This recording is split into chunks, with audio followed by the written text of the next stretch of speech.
எனக்கெல்லாம் வந்து ஆண்டவர் வந்து தெளிவுபடுத்திடுவார். ஏதாவது ஒரு காரியத்தை கொடுத்து, ஆமா பிசிக்கலாவே நான் பிசிக்கலாவே வந்து சம்டைம்ஸ் ஆண்டவர அடிச்சதுதான் ஃபீல் பண்ணிருக்கேன் எனக்கு. அப்படியா? ஆமா, அது நான் எப்படி சொன்னா ஜனங்க புரிஞ்சுப்பாங்கன்னு தெரியல. அடிச்சதுன்னா சும்மா நார்மலா பிசிக்கல் அடிச்ச மாதிரி. அப்ப டாக்டர்கிட்ட கேட்டா அவங்க சொல்றாங்க, உங்க கண்ணுல பார்த்தா எனக்கு எந்த ஒரு வியாதி இருக்கிற மாதிரி தெரியல, பட் உங்களுக்கு ஏன் ஃபீவர் வருதுன்னு தெரியல. அது ஒரு 2 மாசம் ஆயிடுச்சு. டோட்டலா நான் ரொம்ப ஒரு மாதிரி லீன் ஆயிட்டேன். அப்போ ஆண்டவர்கிட்ட போய் கேட்டேன், என்ன ஆண்டவரே ஏன் இப்படி நடக்குது அப்படின்னு கேட்கும்போது, ஆண்டவர் என்கிட்ட ஒண்ணே எப்போ ஆரம்பிக்குதுன்னு கேட்கும்போது, it starts when you step in, it stops when you step out. அதாவது எங்கள் ஆராதனை எப்படின்னா, நீ உள்ளே கால் எடுத்து வச்சின்னா அப்போ உன்னுடைய ஆராதனை நேர ஆரம்பிக்குது. நீங்க வெளில போனப்போ வெளில போய்க்கலாம், ஆனா எங்க ஆராதனை முடியாது. ஓ அப்படியா? ஆமா, தேவையில்லாம போச்சுன்னா நான் ஒரு மூட்டை வாங்கி தரேன் அரிசி அப்படின்னாரு. அது எனக்கு ரொம்ப வேதனையா தான் இருந்துச்சு. நம்ம எங்க இருந்து எங்க வந்திருக்கோம், ஒருவேளை இப்படிதான் ஊழியம் போல அப்படின்றதான் என்னுடைய. நான் ஒரு ஊழியக்காரர் அவங்கள பார்க்க போனேன். பார்க்கும்போது திடீர்னு என் மனசுல வந்து அவங்க ஏதோ ஒரு இடம் வாங்குறேன்னு சொல்றாங்க. அப்போ நான் சொல்றேன், இந்த அமௌண்ட்டை எடுத்துக்கோங்கன்னு கார்டுலேருந்து கொடுத்துட்டு வீட்டில் திருப்பி கார் ஓட்டிட்டு வரும்போது என்னோட கிரெடிட் கார்டு பில்லே நான் கட்ட முடியாமல் இருக்குது. இப்போ எக்ஸ்ட்ராவாக நான் இவ்வளோ ஆஃபரிங் கொடுத்துருக்கேன். ஓகே, ஒரு பெரிய தொகை. அது எப்படி நான் வரப்போது ஆண்டவரே எனக்கு தெரியாது. நான் ஊழியர் வராரு, வந்து அவர் முதல் வார்த்தையை அழுறாரு. ஓகே, அவர் மிக பெரிய ஊழியர், தமிழ்நாட்டில் எல்லாருக்குமே அவருக்கு தெரியும், உலகத்தில் தெரியும். அழுறாரு. அழுதுட்டு சொல்றாரு, நான் ஒரு தப்பு. ஏன் அந்த சாட்சி சொல்றேன்னா, பிளாட்டினம் பீஸ்ல வளையாது, உடையாது. அதான் அதோடைய ஸ்பெஷாலிட்டி. பிளாட்டினம் உடையாது. ஆனா அபிஷேகத்துல ஒரு நாள் நான் ஜெபிச்சு இப்படி தட்டினா அந்த ரிங் வளைஞ்சிரு. ஆண்டவர் சொன்னாரு, அந்த பிள்ளை மேல கை வச்சு இப்ப நீ திருக்கரசம் சொல்லுமா அப்படின்னு மூவ் பண்ண வச்சா அந்த சின்ன பிள்ளை போய் ஆண்டவருடைய வார்த்தையை சொல்லும். சொன்னது மாத்திரம் நிறைய பேருக்கு ஹீலிங் ஆகும்.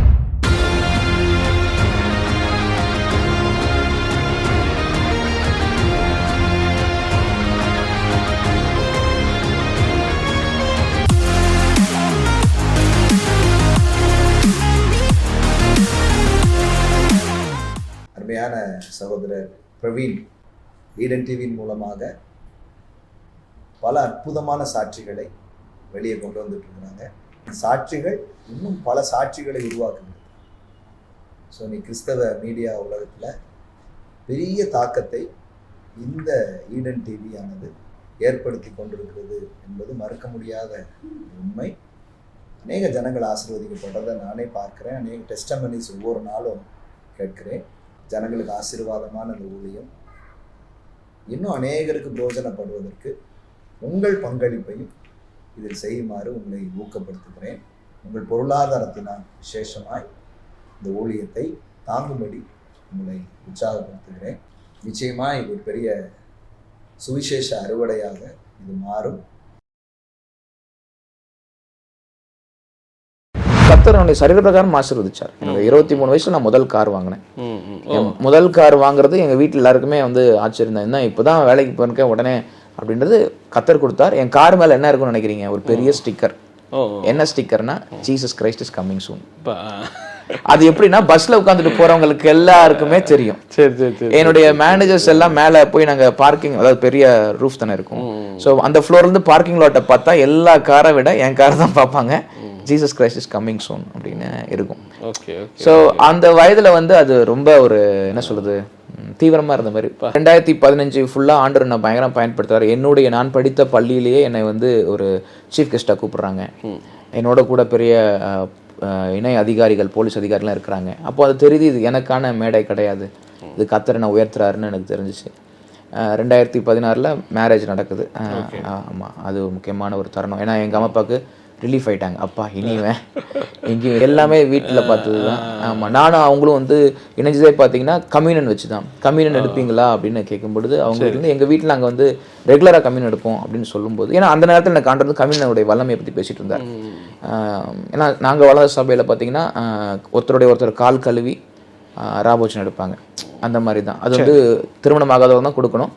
அப்படி இருந்தப்போ அது ஆண்டவர் எனக்கு உடைச்சு கம்யூனியன் டெய்லியும் எடுக்கணும் அப்படின்ற மாதிரி ஒரு நிலைமையில பேசிட்டு இருந்தார். நிறைய ஊழியக்காரர்கள் மூலமாக அது வெளிப்பாடுகளை பேசி கொண்டிருந்தார்.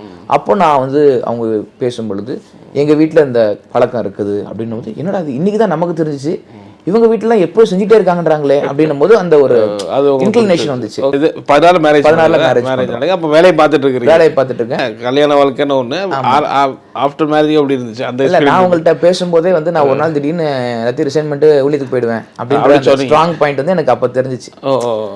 அவங்க ஆனால் அதை விளையாட்டை நினச்சிருந்துருப்பாங்களா இருக்கும், இவர் எல்லா வாலிபனும் சொல்கிற மாதிரி இவங்க சொல்லுவாங்கன்ட்டு. பட் என்ன ஆச்சு, நான் அங்கே துபாய்க்கு போகும்போது அவங்க வந்து என் கூட தான் இருந்தாங்க. ஏதாச்சும் வேலை பார்க்குறதா பார்க்கலாமே, தேடலாமேன்ற மாதிரி அவங்க இருந்தாங்க. நானும் சரி தேடலாம், துபாய்க்கு நான் போனால் இருக்கலாம் அப்படின்னு நினச்சி தேடும்போது பார்த்தீங்கன்னா நிறைய மினிஸ்ட்ரி ஆப்பர்ச்சுனிட்டி.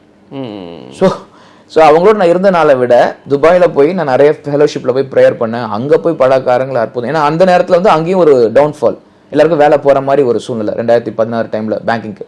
அங்கே போய் நான் ஜெபிக்கும் போது அநேகருக்கு வந்து ஆவியானவர் தொடப்பட்டு லிட்ரலாக எங்களுக்கு ட்ராவல் பண்ணுற காசு முதல் கொண்டு எல்லாமே கத்தர் கொடுத்தாரு, திராம்ஸ்லேயே கொடுத்தாரு. அப்போ என் மனைவி ஆச்சரியப்பட்டாங்க, எப்படி உங்களுக்கு யாருமே தெரியாதுன்றீங்க, எப்படி வந்தீங்க, எங்கே போனீங்க, நாளைக்கு எனக்கு ஆஃபீஸ் போகணும் அப்படின்னு ஒரு சூழ்நிலை கொடுத்துட்டாங்க. நாங்கள் கரெக்டாக அவங்க ஆஃபீஸ்க்கு போகிற அளவுக்கு கத்தர் எங்களுக்கு பணத்தை கொடுத்து ஷார்ஜாலேருந்து துபாய்க்கு வந்து நைட்டாக கொடுத்து, ஸோ அந்த ஒரு மாதம் அங்கேயே போயிடுச்சு. சரி சரி. ஆமாம், ஊழியத்திலே தான் போயிடுச்சு. பட் எந்த ஒரு இதுவும் பேக்கப் இல்லை. Okay okay. ஸோ அதுக்கு பிறகு திரும்பி வரோம், வந்து அவங்களும் இங்கே வராங்க. என்னோட லைஃப் ஸ்டைல் எல்லாம் பார்த்தீங்கன்னா சின்ன வயசுலேருந்தே நம்மளை தாழ்த்தணும், நம்ம வந்து ஒயிட்டை தவிர நாங்களாம் மோஸ்ட்லி எதுவும் போட்டது கிடையாது. அப்படிதான் வளர்ந்துருக்குது. ஒயிட் அண்ட் ஒயிட் தான், அந்த ஒரு ஜுவல் போட்டாலும் அது மொத்தம் ஜுவல்ல போடுறதுல ஒயிட் ஒயிட் அப்படியே தான் இருந்திருக்கு. 2015 அப்பலாம் நான் கொஞ்சம் தெளிஞ்சிட்டேன் கொஞ்சம். அப்படியே போடலாம் அப்படிங்கிற மாதிரி. ஆமா, போடலாம். வசனங்கள் நிறைய பேசினார் ஆண்டவர். சரி சரி சரி. அதுக்கப்புறம் போடலாம், தப்பு கிடையாது. நம்ம என்ன ஆடை போட்டாலும் நகை போட்டாலும் யாருக்காவது கத்தர் கொடுக்க சொன்னார்னா கழட்டி கொடுத்துடணும். அந்த ஒரு தெளிவுல தான் நான் என்னை வச்சுக்கிட்டேன். என் பிள்ளைகளையும் அப்படிதான் நடத்திட்டு வரேன். 16ல அப்போ மேரேஜ் அப்போ எப்போ என்னுடைய ஃபர்ஸ்ட் பேபி பிறந்த உடனே அந்த ஜான் மந்த்ல ஒரு பக்கம் கழுகு ஒரு பக்கம் புறா மாதிரியும் ஒரு வனாந்தரத்துல இருக்கிற மாதிரியும், இது வந்து எல்லாருக்கும் ஒரு தவறா நினைச்சுக்க வேணாம், எல்லாருக்கும் நிறைய தரிசனம் வரும். இதுல ஒண்ணு என் மைண்ட்ல வந்து ரொம்ப ஸ்ட்ராங்கா இருந்துச்சு, ஜுரம். அது என்னன்னு டாக்டர்ஸ் கண்டுபிடிக்க முடியல. நியூ இயர்லேருந்தே வருது, டிசம்பருக்கு ஃபுல்லாக அப்படியே போகுது. அப்போ டாக்டர்கிட்ட கேட்டால் அவங்க சொல்கிறாங்க, உங்கள் கண்ணில் பார்த்தா எனக்கு எந்த ஒரு வியாதி இருக்கிற மாதிரி தெரியல, பட் உங்களுக்கு ஏன் ஃபீவர் எதுவும் தெரியல. அது ஒரு 2 மாதம் ஆயிடுச்சு. டோட்டலாக நான் ரொம்ப ஒரு மாதிரி லீன் ஆகிட்டேன். அப்போ ஆண்டவர்கிட்ட போய் கேட்டேன், என்ன ஆண்டவர் ஏன் இப்படி நடக்குது அப்படின்னு கேட்கும்போது ஆண்டவர் என்கிட்ட ஒன்றே ஒன்று தான் சொன்னார், தம்பி உனக்கு வயசு என்ன ஆச்சுன்னு கேட்டார். ஏன்னா நான் நம்ம ஆண்டவர்கிட்ட பேசுகிற மாதிரி தான், நீங்கள் ஒன்றே நினச்சிக்கிறது, நீங்கள் கேட்குற மாதிரி இல்லை. பட் நான் அவர்கிட்ட சொன்னேன், ஆண்டவர் எனக்கு இவ்வளோ வயசாயிடுச்சு, நீ என்ன சொன்ன, எனக்கு நல்ல ஒரு டிகிரி கொடுங்கன்னு. நான் உனக்கு நல்ல டிகிரி கொடுத்தேன். சரி, எனக்கு 1 லட்சம் சம்பளம் வரணும்னு கேட்டேன், நான் அது உனக்கு கொடுத்தேன். திருமணம் ஆயிடுச்சு, குழந்தை பிறந்துருச்சு, எல்லாத்தையும் உங்க அம்மா அப்பா 1 லேக்லாம் மேரேஜ் முன்னாடி தாண்டிடுச்சு. அதெல்லாம் அப்படியே மேரேஜ் முன்னாடி 1 லேக் சேலரிலாம் தாண்டி அதுக்கப்புறம் தான் கல்யாணமே கல்யாணம் பண்ணி. Okay okay. ஏன்னா ஒரு நம்பிக்கை வரணும், நம்ம தனியா. சரி ஓகே. அதனால வந்து எல்லாம் ரெடி ஆயிடுச்சு. உனக்கு இப்போ உனக்கு வயசு என்னன்னு கேட்டார். நான் என் வயசு சொன்னோன்னே ஆண்டவர் சொன்னாரு, இதுக்கப்புறம் எந்த கவர்மெண்ட் ஜாப்னு எடுத்துக்க மாட்டாங்க, இதுதான் வயசு, இதுக்கு மேல நீ ஊழியத்துக்கு வந்து. ஏன்னா நான் ஆண்டர்கிட்ட கேட்கல, ஆண்டர் இப்பதான் குழந்தை பிறந்திருக்கு, எப்படி உடனே வர முடியும், நம்ம ஒவ்வொரு ஸ்டெப்பா போயிட்டே இருக்கோம். இப்போ நம்ம வந்து நமக்கே தெரியுது, எல்லாரும் சேலஞ்ச் பண்ணுவாங்க, என்ன பண்ணுவப்பா நீ பாட்டு புத்தி இல்லாம பண்ணிட்டாதப்பா, என்னப்பா இப்படி பண்ணிட்டு நான் என்ன பண்ணுவேன் அப்படின்ற ஒரு குடும்ப பாரத்தை நம்மள திணிச்சிருவாங்க. அது இது வருது, வந்து ஆண்டர்கிட்ட பேசுறோம். ஆண்டர் சொல்றாரு, நீ வரதா இருந்தா வா, இல்லைன்னா உன் வேலையை பார்த்துட்டு இரு. ஏன்னா இந்த வயதுக்கு அப்புறம் உனக்கு யாருமே கொடுக்க மாட்டாங்க கவர்மெண்ட் ஜாப். அப்போ இது வந்து பரலோகம் வந்து ஒரு கவர்மெண்ட் ஜாப், இதுக்கு இதுதான் கரெக்டான ஸ்டேஜ் அப்படின்னு அவர் சொல்றத வந்து நான் உணர்ந்து நான் வந்து உடனே போய் என்னுடைய கரெக்டாக என்னுடைய 33வது பர்த்டேன்னு நினைக்கிறேன். ஆமா, ஓகே 33 அந்த பர்த்டேல போய் நான் வந்து என்னுடைய ரெசிக்னேஷன் கொடுத்துட்டேன். ஆனால் அங்கே தான் சொல்லியிருப்பாங்க இல்லையா, இல்லை அப்போதான் ப்ரொமோஷனாக வரும். அவங்க என்ன கேட்டுக்கிறது, இப்போதான் உங்களுக்கு ப்ரொமோஷன் வந்துட்டு இருக்குது, நீங்க போய் ஏன் போடுறீங்க, நீங்க தான் மெயின் ரிசோர்ஸ் அப்படின்னு சொல்லுவாங்க. சரி சரி. நான் சொன்னேன், எனக்கு வந்து I have a health issues, என்னால் வந்து இருந்தாலும் பெர்ஃபார்ம் பண்ண முடியாது. ஏன்னா நிறைய வரும் பிரதர், லைக் வந்து நம்ம ஒர்க்கில் வந்து நமக்கு டெம்டேஷன் வந்து ஜாஸ்தி வரும். அதாவது பயங்கரமாக சேலரி கொடுப்போம், ஆஃபர்ஸ்க்கு வருது, நீங்கள் என்ன பண்ணுங்க அப்படின்னு சொல்லுவாங்க. அது நமக்கு வாய்க்காது. மொத்தமாக சம்பளம் எப்படி வரும்னு தெரியாது, நான் பெரிய சேவிங்ஸ் நமக்கு கிடையாது. ஏன்னா நம்ம தான் அந்த நாளைக்குள்ளதே போதுன்ற அளவுக்கு நம்ம சேவிங்லாம் நீ வச்சுக்கிற நம்ம ஊழியத்துக்கு வருவன்றது எனக்கே வந்து சர்ப்ரைஸ் தெரியாது. ஸோ சடனாக இது வந்து தெரியுது. ஆனால் நான் ஆண்டோட கேட்டது ஒன்றே ஒன்று தான், அவர் வீட்டு வாடகையில் தான் இருக்கிறேன் நான், எங்கள் அப்பா அம்மாவோட இது வந்து நான் எடுப்பாக்கல. ஸோ இப்போ நான் போய் சொன்னேன்னா அவங்க எனக்கு கிளியராக கேட்பாங்க, நான் உங்களுக்கு நல்லா படிப்பு கொடுத்தேன், நல்ல ஒரு வாழ்க்கை அமைச்சு கொடுத்தேன், நீ தான் இந்த வாழ்க்கையை விட்டு இப்போ ஊழியத்துக்கு போகணும்னு ஆசைப்படுறேன், அப்படின்னு தான் அவங்க சாதாரண தகப்பன் தாய் மாதிரி தான் அவங்க பேசுவாங்க. ஆண்டருக்காக செய், பட் உன் பொருளாதாரத்தில் செய் அப்படின்னு தான் சொல்லுவாங்க. இப்போ நான் வந்து முழு நேரமாக உங்கள்கிட்ட வரப்போகிறேன், நீங்கள் எனக்கு வீட்டு வாடகை கொடுத்துருங்க, என்னுடைய தேவைகளை சந்திச்சிருங்க ஆண்டவரே, மற்றபடி நான் வந்து I'm sold out for you அப்படின்னு தான் நான் வந்தேன். சரி. பட் அந்நாள் முதல் இந்நாள் வரைக்கும் கர்த்தர் எங்களை வந்து கைவிட்டதே இல்லை. ஆமாம், அது அநேகருக்கு கொடுக்க வைத்திருக்கிறார், ஆசீர்வாதமும் வைத்திருக்கிறார். சூப்பர் நேச்சுரலாக எங்கள் வாழ்க்கையில் வந்து கேஸ் தீர்ந்துச்சுன்னா கூட நாங்கள் கை வச்சு ஜெபிச்சோம்னா எங்களுக்கு கேஸ் கொடுத்துருக்காரு. ஆமாம், இப்போ அது அநேகருக்கு தேவைப்படும் நினைக்கிறேன் அந்த அற்புதம்.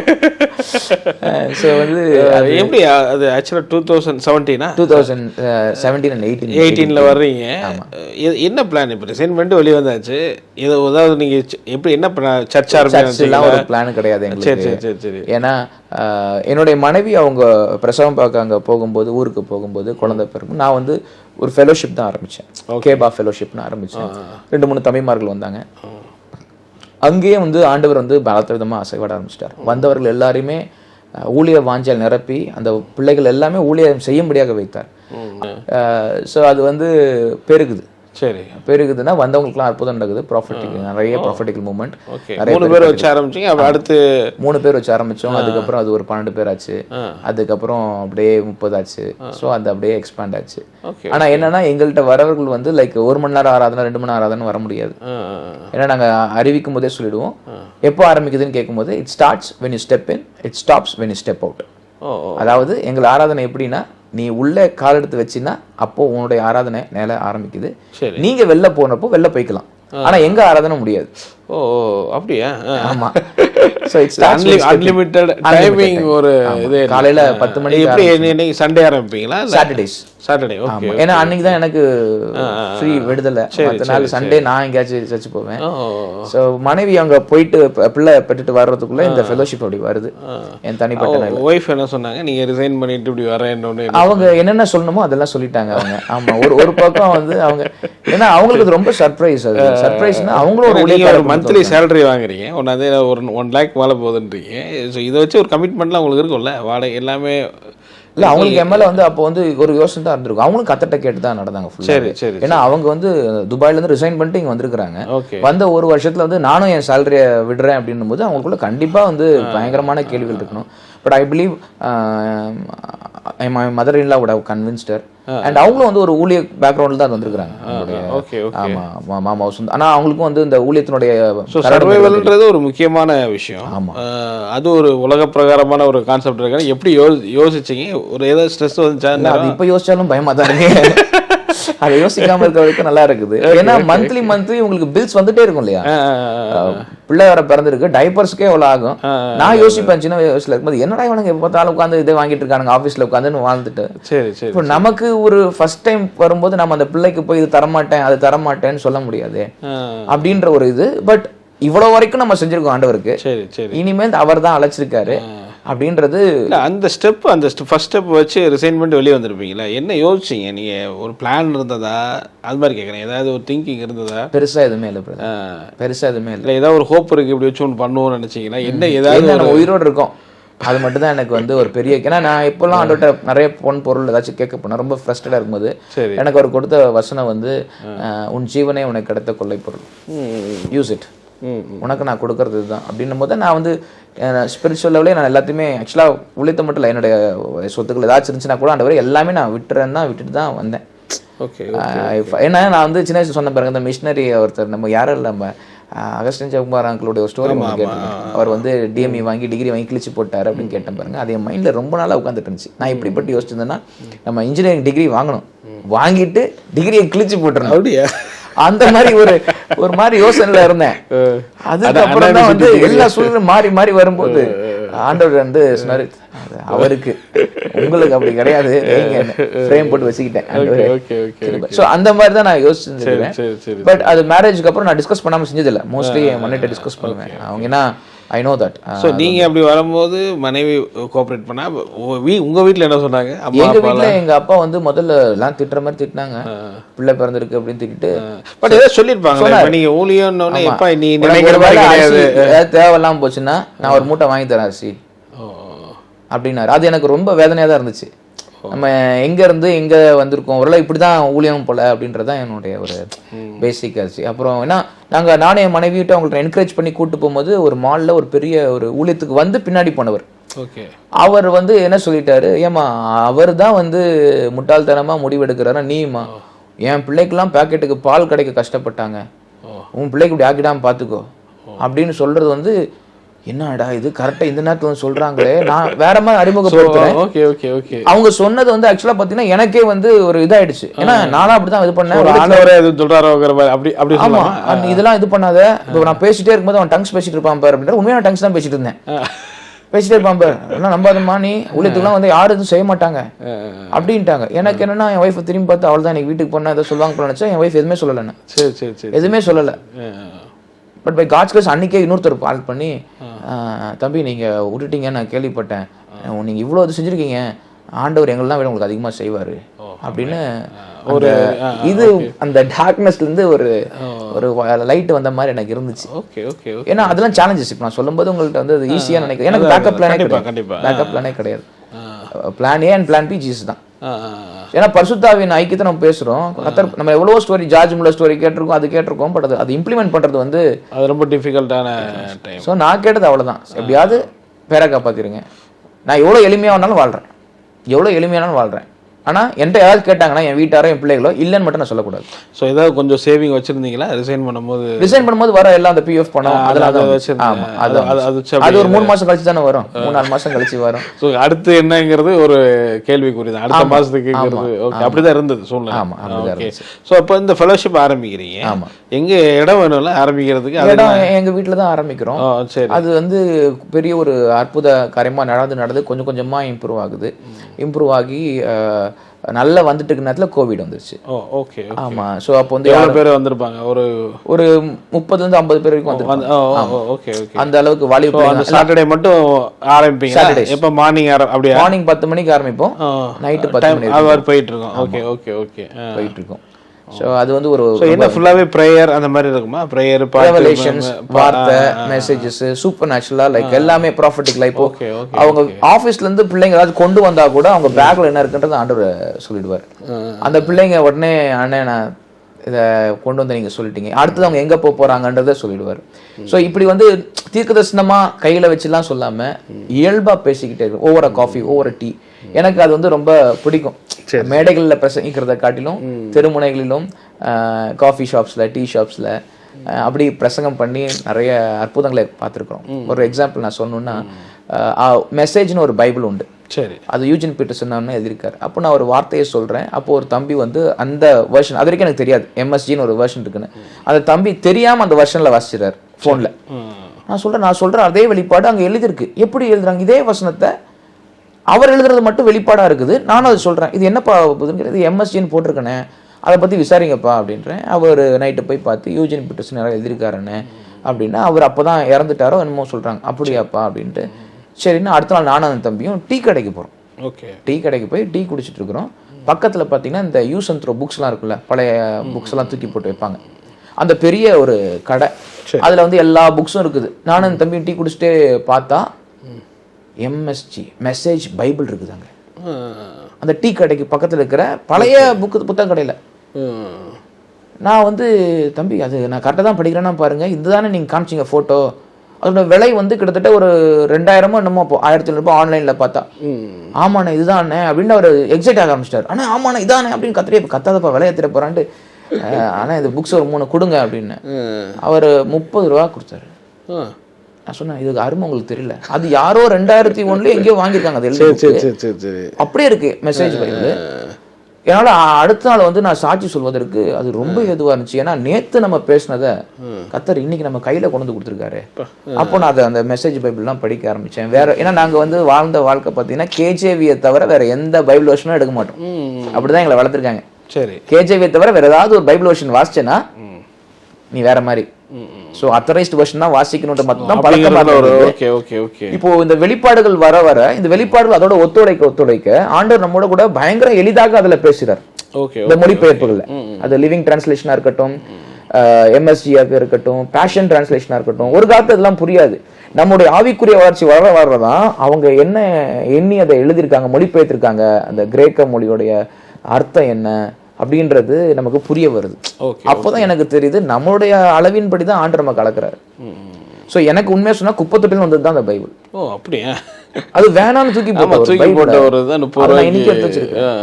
ஸோ அதுல இருந்து நான் வந்து லைப்ரரி செட்டப் பண்ணோம், ஆலிவ் ட்ரீ லைப்ரரின்னு சொல்லி. வருகிறவர்களுக்கு எல்லாமே புத்தகங்கள் வந்து நீங்க படிக்கணும், பழைய என்ன ஹிஸ்டரி தெரிஞ்சுக்கணும் நீங்க, ஸோ அப்படின்னு சொல்லி ஆலிவ் ட்ரீ லைப்ரரின்னு ஒன்று ஆரம்பிச்சு வீட்லயே வச்சு அதையும் ஒரு பக்கம் நடத்திட்டு இருந்தோம். ஸோ அதை அப்படியே அந்த ஃபெலோஷிப் ஸ்டார்ட் பண்ணும்போது இதே நடத்திட்டோம். என் மனைவி திரும்பி வரும்பொழுது இந்த ஃபெலோஷிப் இன்ட்ரடியூஸ் பண்ணோம். அவங்களுக்கும் ஒரே ஆச்சரியம், எங்கேருந்து இவ்வளோ பிள்ளைங்க வந்தாங்க அப்படின்ட்டு. அதுக்கப்புறம் அப்படியே பயணிக்க ஆரம்பித்தோம். இந்த மினிஸ்ட்ரிக்கு ஆரம்பிச்சு புதுசில் நமக்கு ஒரு இது வரைக்கும் என் மனைவி நான் எங்கேயுமே வந்து ஊழியத்துக்கு பெருசாக கூட்டு போனது கிடையாது. அப்போ ஏன்னா அவங்க புதுசாக தான் வாழ்க்கையில் வந்திருக்கிறாங்க, இது வரைக்கும் நம்மளோட எந்த இதுவுமே தெரியாது அவங்களுக்கு. ஸோ வந்து ஒரு பொன்னேரியிலன்னு ஒரு ஊர், அதில் ஒரு மீட்டிங் நடக்குது, 3 நாள் கன்வென்ஷன். அதுக்கு நம்ம ஆராதிக்க கூப்பிட்டுருக்காங்க. போஸ்டரில் எல்லாம் ஃபோட்டோலாம் போட்ட உடனே சரி வாங்க அப்படின்னு நானும் உங்களை கூட்டிகிட்டு போகிறேன். இங்கேருந்து நாங்கள் சென்னை அண்ணாநகரில் இருக்கிறோம், அங்கேருந்து அவ்வளோ தூரம் கூட்டிகிட்டு போயிட்டு 3 நாளும் போயிட்டு வந்தோம். முதல் ஊழிய அனுபவம் மனைவியோட கூட, பிள்ளையும் கையில் வச்சுருக்கோம். 1 பைசா ஆஃபரிங் கொடுக்கல எங்களுக்கு, 1 பைசா ஆஃபரிங் கொடுக்கல. திரும்பி வரும்பொழுது நான் உண்மையாகவே ஆண்டவர்கிட்ட கேட்குறேன், ஆண்டவரே என் கார் பெட்ரோலே உங்களுக்கு தெரியும், என் லைஃப் ஸ்டைல் என்னன்னு தெரியும், என் வாகனம் என்னன்னு தெரியும் உங்களுக்கு, நான் இவ்வளோ தூரம் வந்து ஊழியம் செய்கிறேன் எதிர்பார்க்கல. ஆனால் அட்லீஸ்ட் அவங்க கனப்படுத்திருக்கலாம், ஏதாச்சும் ஒன்று ஒரு ஷீல்டு கொடுத்தாங்க. 3 நாள் மீட்டிங் இங்கேருந்து அங்கே போயிட்டு எதுவுமே அது இங்கே தமிழ்நாடு ஊழியங்க மாத்திரம் இல்லை, வெளிநாட்டுலேருந்து ஊழியக்காரங்களை கூப்பிட்டு நடத்துகிறாங்க. அப்படி இருக்கும் பொழுது நீங்கள் ஆரம்பத்திலே இந்த காணிக்க வாங்காம அந்த மாதிரி செஞ்சதுனால என்ன பண்ணுவேன் அப்படின்னு. ஆனா தெரிஞ்சா நீங்க ஃபுல் டைம் வந்துட்டீங்கிறத உங்களுக்கு தெரியும் எல்லாருக்குமே, முக்கியமா அவர்களுக்கு எல்லாம் தெரியும். சரி ஓகே, பட் 1 ரூபா கூட கொடுக்கல. ஆமா வரல, நான் மனைவியை பார்க்கவே விருப்பப்படல. ஏன்னா சேவிங்ஸ் என்னன்னு உங்களுக்கு தெரியும், நம்ம இருக்கிற வரைக்கும் தாராளமா செஞ்சிருவோம். இப்போ முதல் முறையை நம்ம குடும்பத்தை கூட்டு வந்து ஒரு ஊழியத்தை நடத்திருக்கோம். நம்ம எங்க ஆராதிச்சாலும் சரி நான் என் முழு மனதோட ஆராதிப்பேன். ஏன்னா எனக்கு சின்ன வயசுல ஆண்டவர் சொல்லி கொடுத்தது வந்து ஒவ்வொரு ஆராதனை இதான் கடைசி ஆராதனை எப்படி இருக்குமோ அப்படி நடத்து அப்படின்னு தான் சொல்லியிருக்காரு. ஸோ த்ரோட் போச்சு அதெல்லாம் நான் கவலைப்பட்டதே கிடையாது. சின்ன வயசுலேருந்தே நான் ஆராதிக்கும் போது மொத்தத்தையும் கொடுத்துருவேன். சவுண்ட் சிஸ்டம்லாம் பார்க்க மாட்டேன், நீங்கள் நல்லா கொடுத்தீங்கன்னா நல்லா வாசிப்போம், நல்லா பாடுவோம், இல்லையா அப்படியே பாடிடுவோம். ஸோ நான் வந்து முடிச்சிட்ட பிறகு மறுபடியும் இந்த ஊழியர்கள்லாம் சேர்ந்து ஒரு ஹோட்டலில் சாப்பிட போகிறாங்க. சரி அவங்களாம் பெரியவங்க, மூத்தவங்களா இருக்கு. நானும் அவங்க மத்தியில் போய் நம்ம வீட்டு பக்கத்தில் போயிட்டு வரணும் போகிறேன். எனக்கு ஒரு எதிர்பார்ப்புனா போகிறப்ப கொடுத்துட்டு போவாங்களா இருக்கும், போகிறப்ப கொடுத்துட்டு போவாங்க, அது எப்படி காணி கொடுக்காம போவாங்க.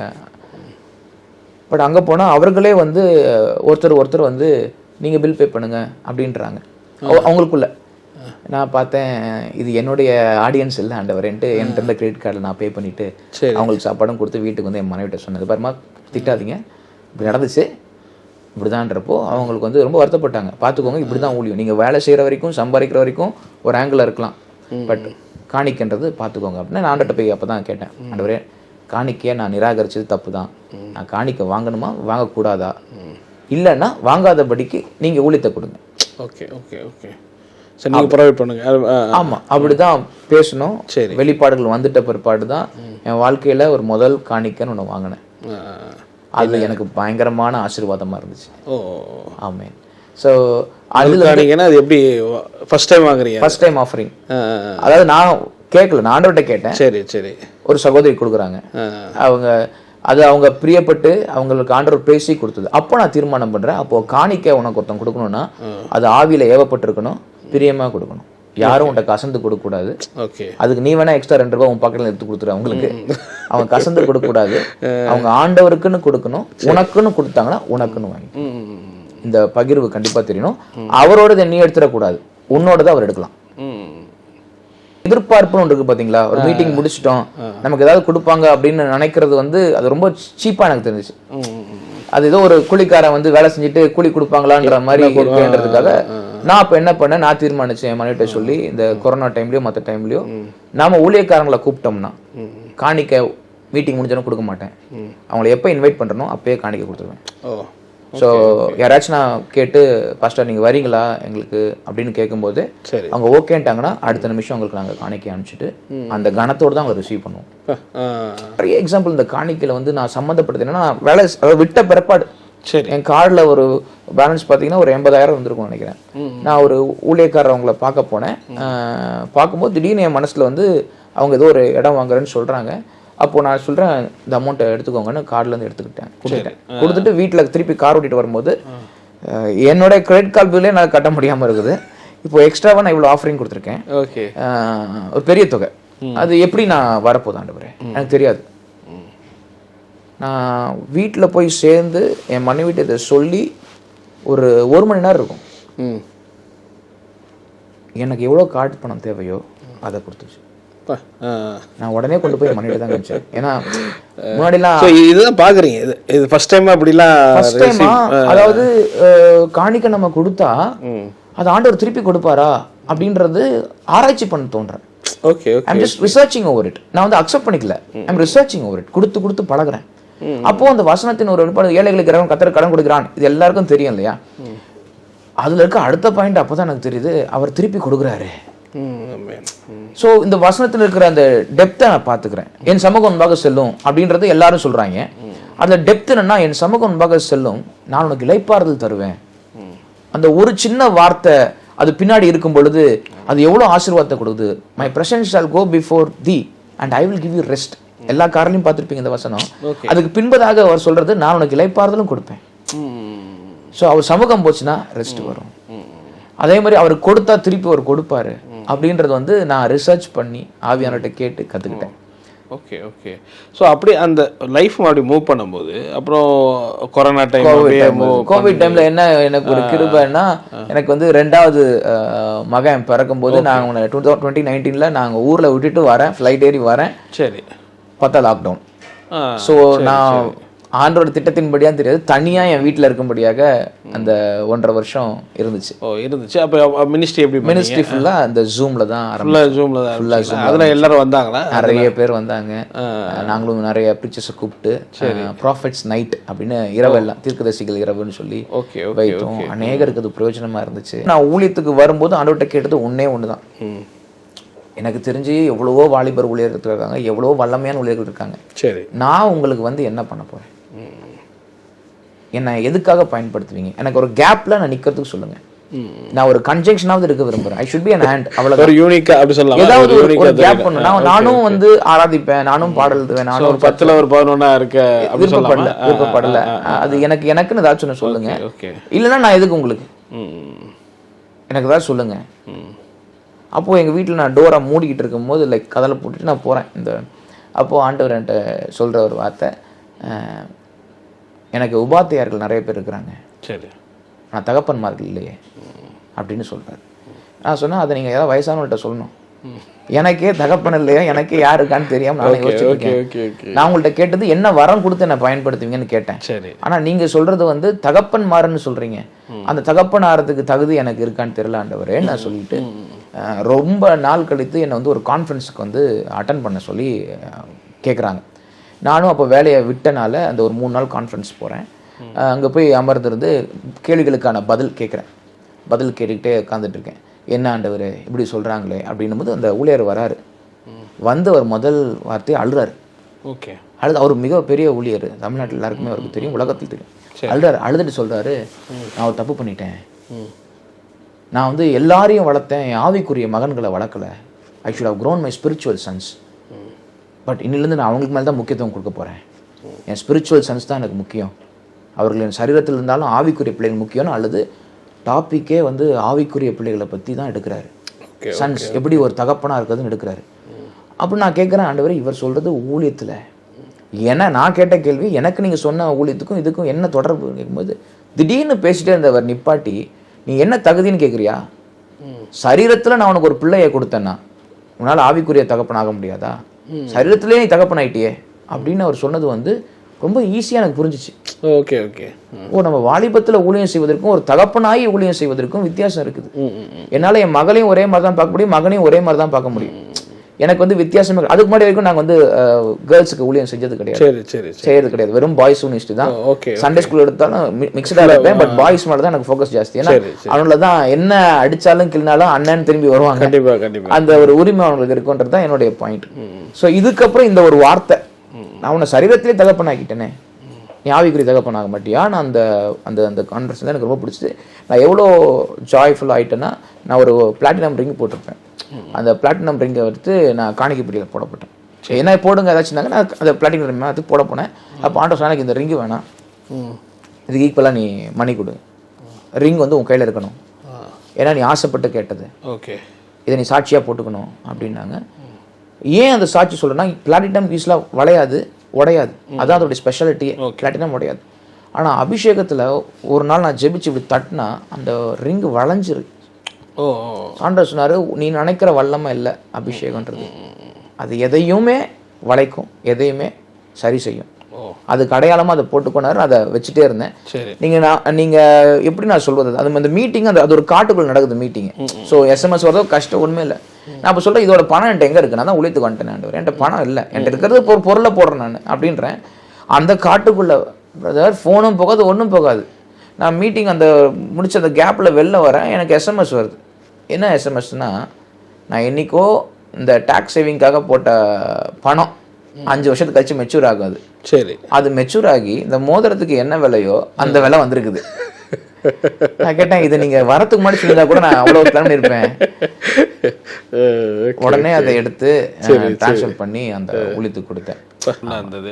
பட் அந்த ஃபெலோஷிப் ஆரம்பிச்சிங்க, அது எப்போ சர்ச்சா வந்து அது எஸ்டாப்ளிஷ் பண்ணும்போது இந்த பிள்ளைகள் எல்லாம் நாங்கள் எல்லா சபைக்கும் அனுப்புவோம். அதாவது அவங்க போகிற சபைக்கு தான் போயிட்டு இருந்தாங்க, நானும் என்னுடைய சபைக்கு போயிட்டு இருந்தேன், எல்லாரும் போயிட்டே இருப்போம். பட் என்ன ஆகுதுன்னா, சாட்டர்டே என்ன மெசேஜ், என்ன ப்ராஃபிட்டிக்கலாக மெசேஜ் கொடுக்குறோமோ, என்ன அதிகாரம், என்ன வார்த்தை கொடுக்குறோமோ, அவர்கள் அதாவது எந்த திருச்சபைக்கு சென்றாலும் சரி, அது வந்து ஒரு நவீன கால திருச்சபையாக இருக்கலாம், இல்லை கரிஸ்மேட்டிக் சர்ச்சாக இருக்கலாம், இல்லை பென்டிகாஸ்டல் சர்ச்சாக இருக்கலாம், ஏன்னா வெவ்வேறு இடத்துல வருவாங்க, ரோமா கத்தோலிக்க சர்ச்சாக இருந்திருக்கலாம், இல்லை வந்து மற்றபடி இருக்கிற நம்மளுடைய பாரம்பரிய சபைகளுக்கு போயிருந்தாலுமே அதே மெசேஜ். இன்னும் சொல்லப்போனால் அந்த உவமைகள் கூட வந்து அது இருந்ததை அவங்க எல்லாம் பார்த்து என்கிட்ட வந்து ஷேர் பண்ணுவாங்க. எங்கள் சபையில் நடக்க வாய்ப்பு இல்லைண்ணே, அதே மெசேஜ் அதே வார்த்தை எப்படின்னு. ஆனால் அதுக்கப்புறம் அவங்க எல்லாருக்குமே கொஞ்சம் அங்கங்கே டிஃபிகல்ட்டி ஆகிப்போச்சு. லைக் அவர்கள் அபிஷேகத்தில் நிரம்புறது, அவங்க ப்ராஃபஸியை சொல்லும் பொழுது, அப்போது அநேகர் வந்து பார்த்து அவங்களுக்கு இடம் கொடுக்காம இந்த வெளிப்பாடுகளை தடுக்கிறத அவங்க ரொம்ப ஃபீல் பண்ணாங்க. ஆனால் அவங்களுடைய ஆதாயத்துக்காக ஜெபிக்க சொல்லுவாங்க. சரி சரி. பட் ஆனால் they don't want them to project in the stage. Okay. அப்போ எனக்கு புரிஞ்சிச்சு, ஓகே இவர்களுக்கான ஒரு ஐக்கியத்தை நம்ம வந்து உண்டாக்கணும். அப்போது ஆண்டவர்கிட்ட நான் கேட்கும்போது, அப்போது வந்து you start it, but don't start it as a church. நீ என்ன அந்த சர்ச் எப்பயுமே வச்சுக்கிறதுக்காக இல்லை, நீ மனவாட்டி ஆயத்தப்படுத்துகிற ஒரு கூடாரம், சன்ஷிப், அதில் நீ அங்கே வளர்க்கணும் அப்படின்னு சொல்றதுனால அவர்களுக்காக நான் வந்து இந்த கொரோனா முடிஞ்சு என்னைக்கு லாக்டவுன் தூக்குனாங்களோ 2022 நினைக்கிறேன், அதில் ஃபஸ்ட்டு நியூ இயர் செகண்ட் அன்னைக்கு ஆரம்பித்தேன். எவ்வளோ பேர் வர்றீங்களோ வாங்க அப்படின்னா அன்னைக்கு வர ஆரம்பித்தாங்க. பை காட்ஸ் கிரேஸ் இன்னைக்கு நாங்கள் பெருகிட்டு தான் இருக்கோம். எவ்வளோ பேர் இருக்காங்க இன்னைக்கு? என்ன ஒரு 70 பேர்லேருந்து ஒரு 80 பேர் இருப்பாங்க. அது வந்து நாங்கள் மறுபடியும் வந்து இது சபை கிடையாது எங்களோடது. நான் சபையாக ஆரம்பித்து அதை எஸ்டாப்ளிஷ் பண்ணுறது இல்லாமல் இவர்கள் பெற்ற அபிஷேகத்துக்கும் இவர்கள் பெற்ற ஆவிக்குரிய வரங்களையும் பயன்படுத்துகிற ஒரு கூடாரமாக அதை வச்சிருக்கிறோம். என்ன நேம்ல வச்சிருக்கிறீங்க? எங்களது பேர் infinity life centre. Okay okay okay. எங்களுடைய மோஸ்ட்லி பை காட்ஸ் கிரேஸ் எனக்கு ஆண்டர் கொடுத்தது எல்லாமே ஜீவன் சம்பந்தமாக கொடுத்தனால சிடி பேரும் சரி, ஜீவனே ஜீசஸ், இன்ஃபினிட்டி லைஃப் சென்டர், ஊழியத்து பேர் for our life international. So life வந்து ரொம்ப முக்கியம் அப்படின்றதுல நாங்கள் தெளிவாக இருக்கோம். ஸோ கடந்து போகிறீங்க. ஸோ அது மாதிரி உங்களுக்கு அந்த கிஃப்ட் ஆப்ரேட் ஆகுது. ஆமாம். ஸோ நிறைய உள்ள அந்த நேம் காலிங், ப்ராப்பர்சி, அதெல்லாம் எப்போ ஸ்டார்ட் ஆக ஆரம்பிச்சது? ப்ராஃபிட்டி கிஃப்ட் வந்து லைக் நான் சொன்னல, எதர்ச்சியாகவே ஆண்டவர் வந்து அதை கரெக்டாக குறிப்பிட்டு பேசுவார். யாராக இருந்தாலும் பேசிடுவார். நிறைய அதாவது அந்த ஃபெலோஷிப் ஆரம்பிக்கிறது முன்னாடி இருந்தாலும் ஆக்சஸ் ஆனது பார்த்தீங்கன்னா ஃபெலோஷிப்பில் புதுசாக நிறைய பேர் வருவாங்க. Okay okay. அதாவது நிறைய கட்டுலேருந்து வரவங்க வருவாங்க. அங்கே பல பேரால் முடியாது, இன்னும் சொல்லணும்னா சர்ச்சஸில் சம்டைம்ஸ் முடியாத சில பேர்லாம் அவங்கள பார்த்து இவங்களை கொண்டு வந்துடுவாங்க. ஸோ அப்படி வரும் பொழுது நம்ம வீட்டுக்குள்ளே வரவே அவங்களால முடியாத அளவுக்கு மேனிஃபெஸ்ட் ஆகும். Okay okay. அது அசுத்தாவியாக இருந்தால் கார்த்தி, அது உங்களுக்கு தெரியல, நம்ம எவ்வளோக்குள்ள மேக்ஸிமம் அதெல்லாம் சரி பண்ண முடியுமோ பண்ணி அனுப்புவோம். அதே மாதிரி வாழை பிள்ளைங்க அவங்க என்ன தவறு பண்ணிட்டு வந்தாலும் சரி, எவ்வளோ தூரம் போனாலும் சரி, கரெக்டா ஆண்டவர் அவர்கள் பெயரை மட்டும் தான் சொல்ல மாட்டார், மற்றபடி அவர்களோட கூட தான் பேசுவார். அதனால அந்த பிள்ளைகளுடைய வாழ்க்கை மாறி இருக்குது. நிறைய பேர் அதை ரட்சிக்கப்பட்டிருக்காங்க. ஸோ அந்த விடுதலை ஊழியம் வந்து அப்படிதான் ரொம்ப மேனிஃபெஸ்ட் ஆகிட்டு இருந்துச்சு ப்ராஃபிட்டிக்கலா. ஆமா, நேம் காலிங்கா வந்ததெல்லாம் வந்து நேம் காலிங் வந்து அது ஒரு கிஃப்ட். அது வந்து என் மனைவி வந்து ரொம்ப விருப்பப்பட்டாங்க, நான் ஜெபிக்கணும் நீங்க, ஏன்னா அது வந்து ரொம்ப முக்கியம்ட்டு.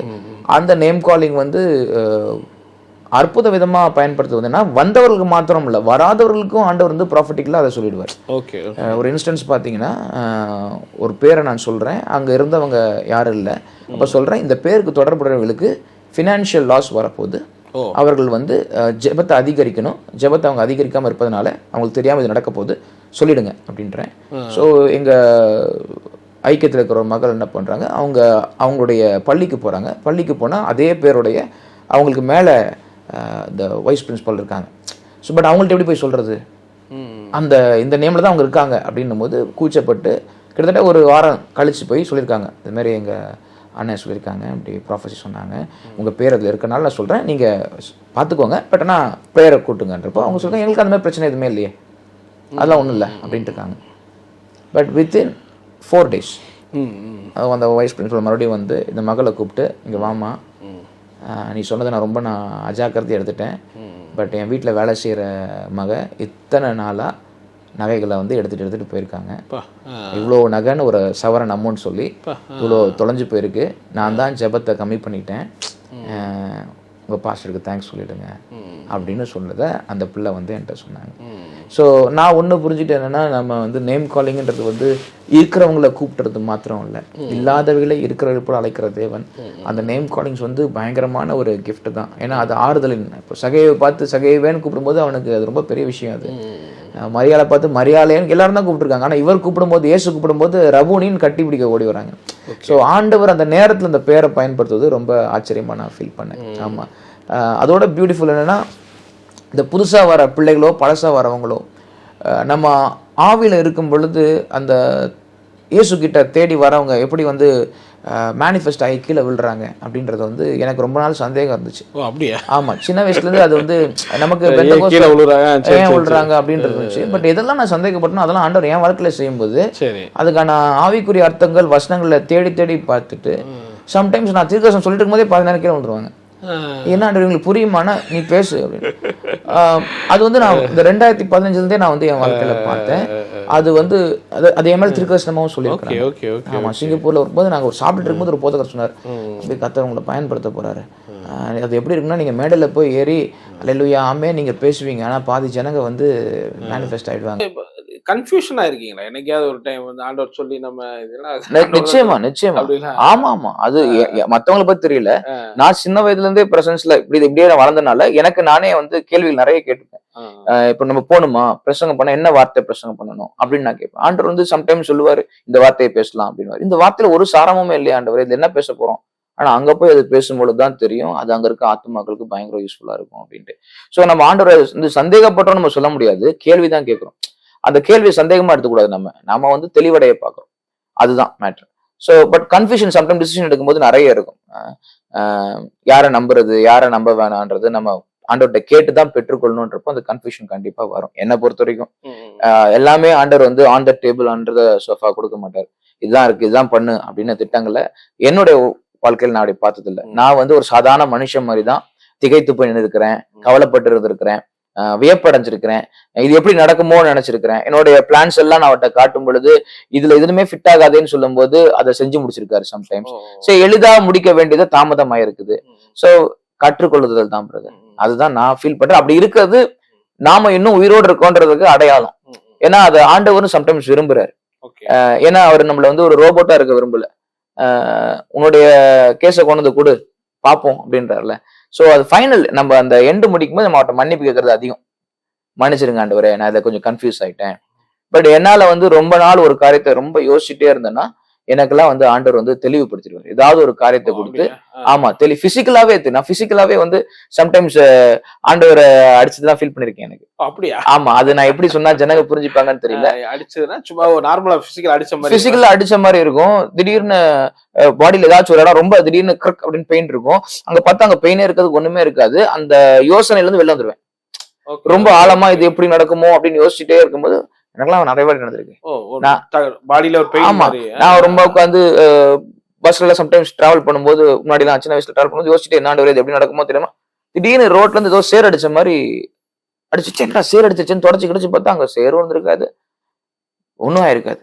ஆனா அப்புறம் யோசிச்சு பார்த்தா நமக்கு ஒரு ஆள் உலுக்கி விடுற மாதிரி. வெக்கம் வந்திருக்கும். என்னடா ஆச்சுன்னா, ஐயோ நம்ம ரொம்ப யோசிச்சிட்டோம், ஆண்டவர் நம்மள வந்து அதோட அர்த்தம் ஆவிக்குரிய அர்த்தம் அநேகமா இருக்கும். சோ இது வந்து மத்தவங்களுக்கு எப்படின்னு தெரியல, அவரோட பயணிக்கும் போது நமக்கு இந்த மாதிரி ஒரு காரியங்கள் நடக்கும். இது வந்து நம்ம சூப்பர் நேச்சுரல்னு சொல்லலாம், இல்ல வந்து டிவைன் அப்பாயின்மெண்ட்டும் சொல்லலாம். So sometimes it will happen for us. அது மாதிரி நிறைய பாத்தீங்கன்னா மிராக்கிள் மணி மாதிரி ஏஞ்சல்ஸும் மனிதர்கள் இதுல வர்றாங்க, வந்து ஹெல்ப் பண்றாங்க அப்படிங்கிறது இந்த சூப்பர் நேச்சுரல். நீங்க உங்களுக்கு அந்த மாதிரியான அனுபவம் இருந்திருக்கா? அனுபவம் இருந்திருக்கு. அப்படியா? ஆமா. Okay okay. நான் ஒரு நாள் வேலை செஞ்சுட்டு இருக்கும்போது நானும் என் ஃப்ரெண்ட் கூட ஒருத்தர் இருப்பாரு. அப்போ வந்து ஒரு ஹோட்டல்ல சாப்பிட்டுட்டு இருக்கிறோம். சாப்பிட்டுட்டு இருக்கும்போது திடீர்னு ஒரு வயசான ஒரு செக்யூரிட்டி அவரு வந்து நடுவில் டேபிள் ஒருத்தர் உட்கார்றாரு.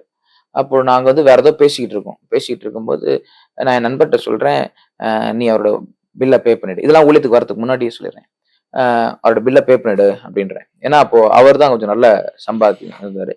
நீ கட்டு. அவர் என்கிட்ட கேள்விக்கிறார், எதுக்கு, என்ன அதுக்கு எது கட்டணும், அவர் யாரு? என் மனசுல தோணுது, நீங்க கட்டுங்க அவருக்காக. சரி ஓகே நான் கட்டுறேன் அப்படின்ட்டு அவரு கை கழுவ போறாரு. இவர் அந்த பேரர்கிட்ட போய் அவருக்கு எவ்வளவு ஆச்சோ நாங்க கொடுத்துட்றோம் அப்படின்னும் போது அந்த பேரர் வந்து நிப்பாட்டி, இல்ல சார் இப்பதான் இன்னொருத்தவருக்கு பில்லை கட்டினாரு அப்படின்றாங்க.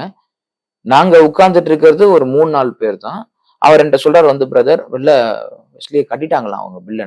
எப்படி கட்டுவாங்க, இப்பதானே கை கழுவ போறாரு, வேற அந்த டேபிள் இருக்கவங்க கட்டிட்டாங்களான்னு. நான் உடனே பயங்கரம் அவரை கடிந்து கொள்றேன், உனக்கு கொஞ்சமாச்சும் அறிவு இருக்கா, நீ கட்டலாம்ல அப்படின்னு கேட்டுட்டு இருக்கேன். பின்னாடி போய் பார்த்து அவர்கிட்ட கையில காசு கொடுத்து வந்துரு அப்படின்றேன். இந்த பிரதர் போறாரு, அந்த தாத்தாவை காணவே காணோம். அவர் எங்க போனாருன்னு யாருக்குமே தெரியல. கை கழுவிட்டு இப்படி போறாரு, ஆளை காணோம். போய் தேடிட்டு வர்றாரு, எங்கேயுமே காணோம். அவருக்கு வேகத்துக்கு அவர் வெளில போயிருக்க முடியாது அவ்வளவு ஃபாஸ்டா. ஆனா அதே நேரத்துல நம்மள்ட்ட சொன்ன ஆண்டவர் பில்ல கட்டுன்னு எப்படி இன்னொருத்தர்கிட்ட சொல்றாரு? அப்போ நான் ஒண்ணு புரிஞ்சுட்டேன்னா, உன் பக்கத்துல இருக்கவங்கள்ட்ட கூட நீ இதை செய்யணும் நான் சொல்லும் போது செய்யக்கூடாது, நீ தான் செய்யணும்.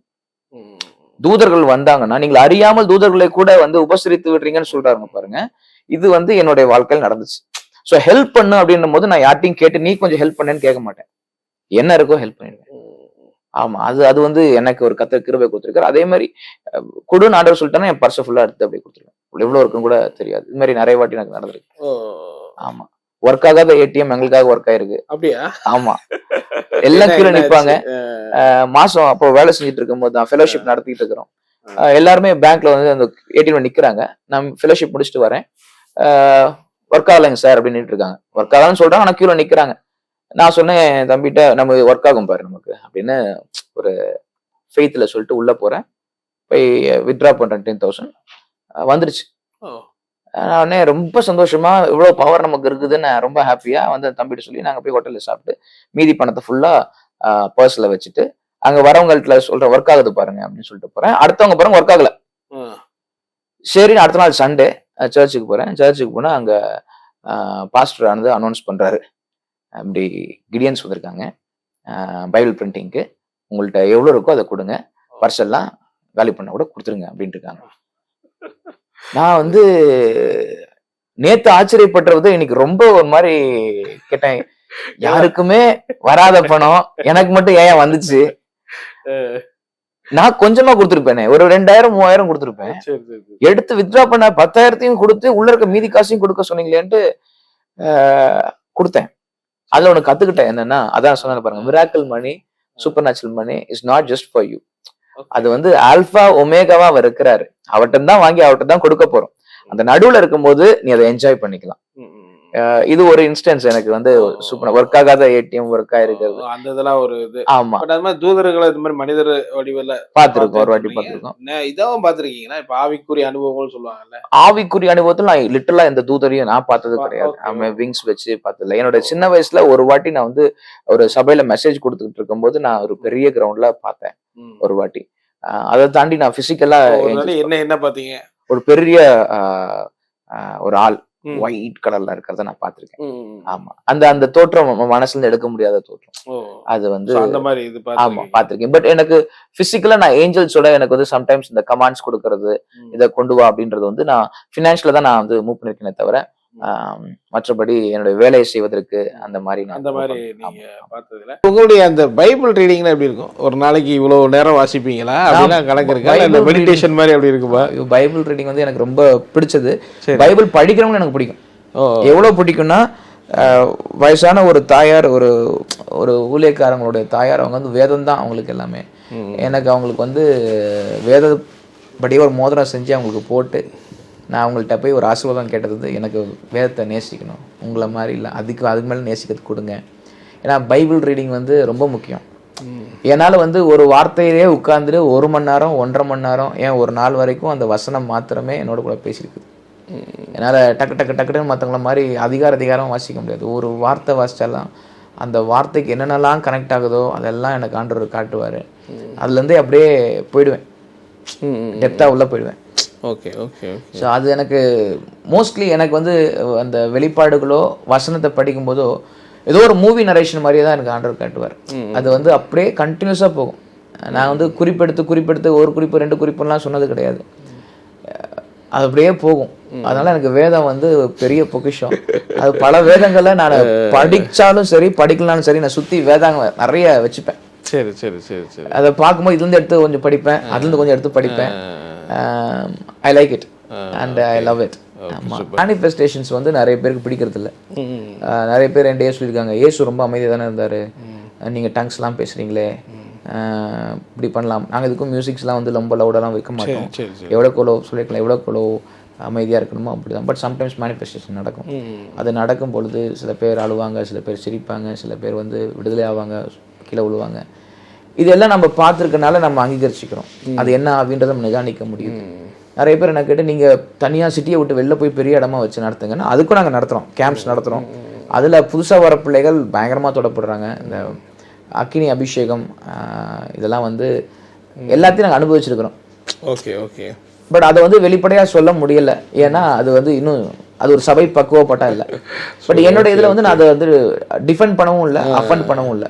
when Holy Spirit wants to do things, he will do things. என்ன வேணா நடக்கலாம். அன்னைக்கு திடீர்னு நான் பேசிட்டு இருக்கும்போது ஆண்டவர் வேற ஒருத்தரை கூப்பிட்டு, தம்பி உங்க மேல ஆவியானவர் வந்திருக்கா, நீங்க பேசுங்கன்னா பேசுவாங்க. அதே மாதிரி ஒன் மேன் ஷோ மாதிரி நாங்க பண்றது கிடையாது. அப்படியே மெசேஜ் நீங்க மட்டும் அப்படி நான் மட்டும் இல்லை, யாருக்கு ஆவியானவர் ஏவராரோ நான் அவங்க என் பிள்ளைங்களுக்கு எல்லாருக்கும் கொடுத்துருக்கேன். அது மாதிரி தான் பேசுங்கன்னு சொல்லிருக்கீங்க.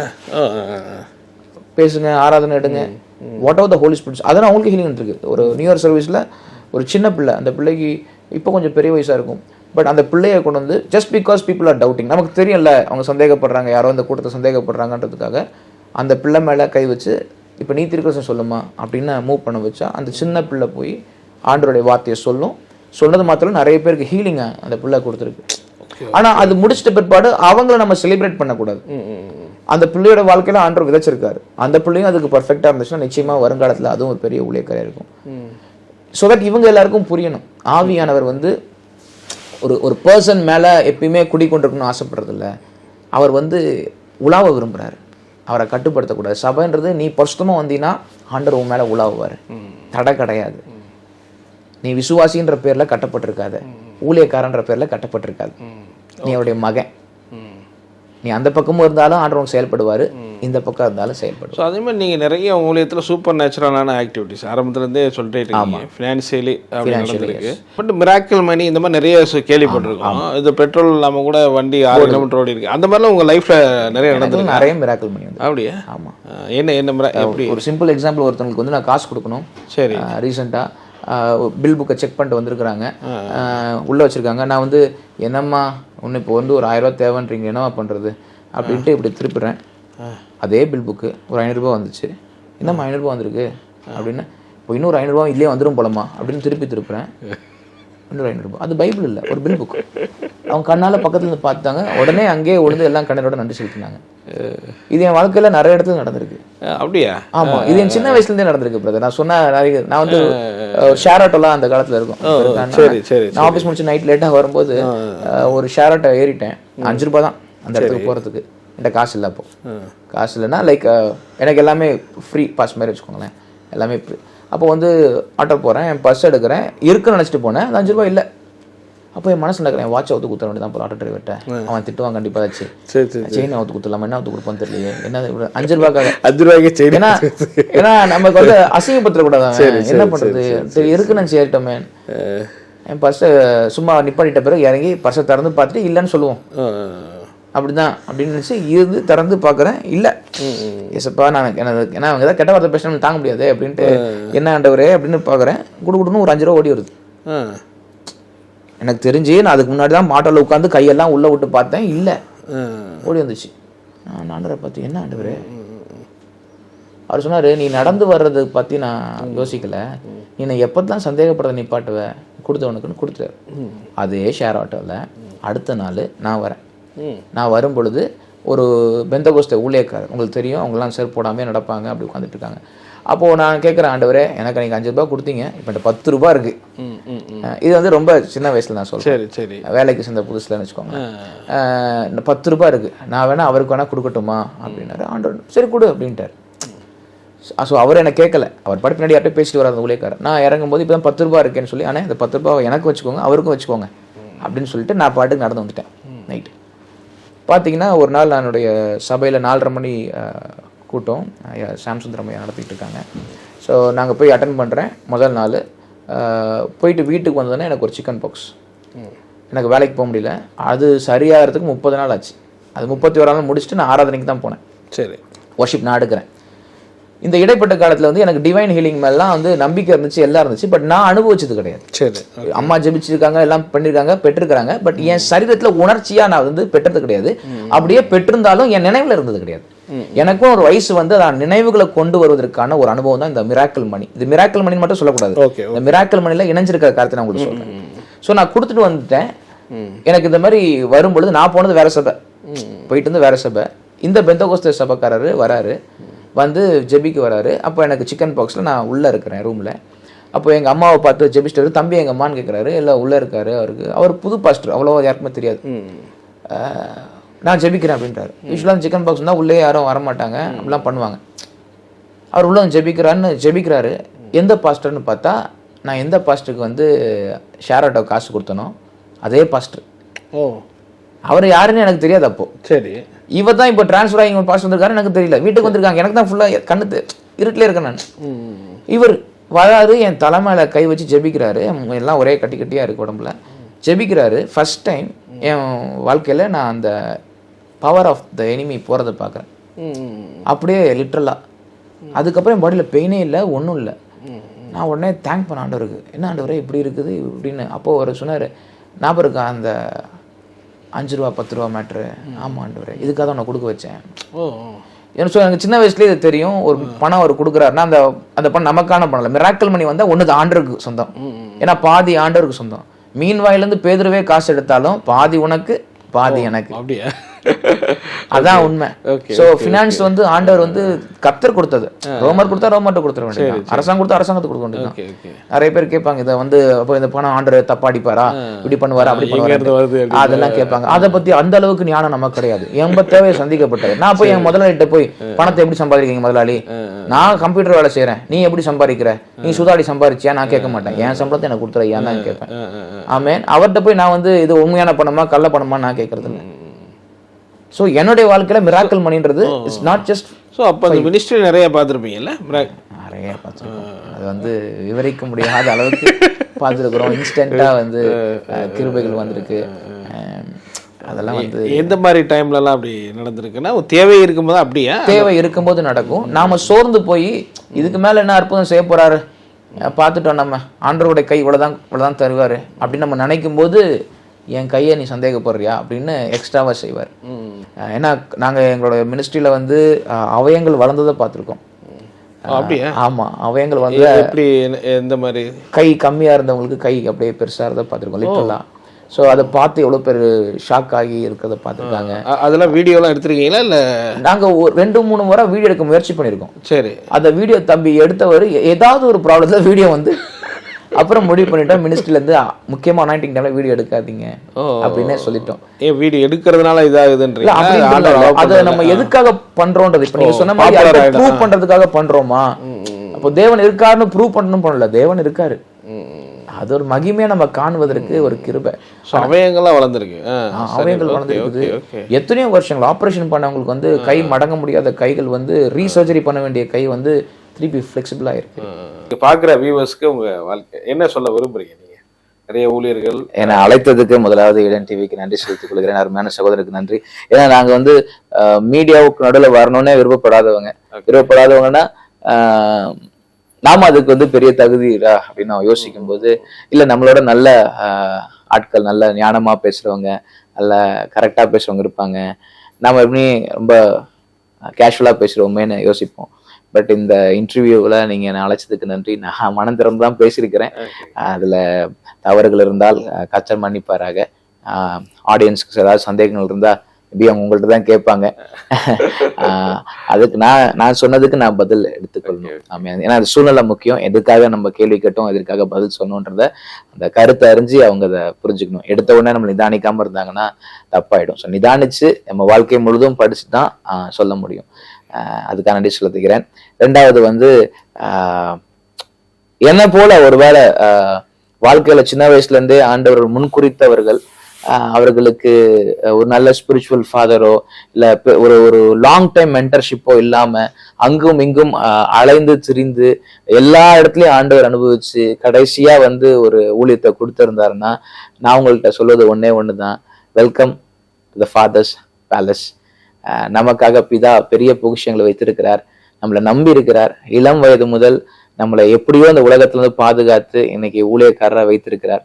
ஸோ உங்களுக்கும் என்னுடைய அன்பின் வாழ்த்துக்கள். நிச்சயமாகவே முடிவுண்டு, நம்ம நம்பிக்கை வீண் போகாது. இங்க நான் சொன்ன எக்ஸ்பீரியன்ஸ் எல்லாம் எனக்கு வந்த சிறு சிறு எக்ஸ்பீரியன்சஸ் தான். இது கட்டாயப்படுத்துற எக்ஸ்பீரியன்ஸ் கிடையாது. இதை விட அதிகமான எக்ஸ்பீரியன்ஸ் நான் இன்னும் எதிர்பார்க்கிறேன். உங்களுக்கு என்னுடைய ஆலோசனை அதை தாண்டி ஒரு ஆவிக்குரிய சகோதரனாக ஒரு எடுத்துக்காட்டாக இருந்திருப்பேன்னு விசுவாசிக்கிறேன். ஜீவனே ஜீசஸ், அவர் நம்ம கொடுத்திருக்க ஜீவன் பெரிய கொள்ளை பொருள். அதை நம்ம கொண்டாடுவோம். நமக்கு நேராக விமர்சனங்கள் வரும் பொழுது அதை எப்படி தாங்கிக் கொள்ளணுன்ற சக்தி அநேகருக்கு இருந்திருக்கலாம்.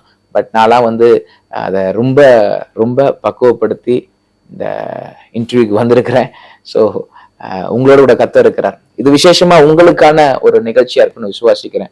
இது ஒரு மூத்த ஊழியர்களுக்கு பிரயோஜனம் இருக்குமான்னு தெரியாது.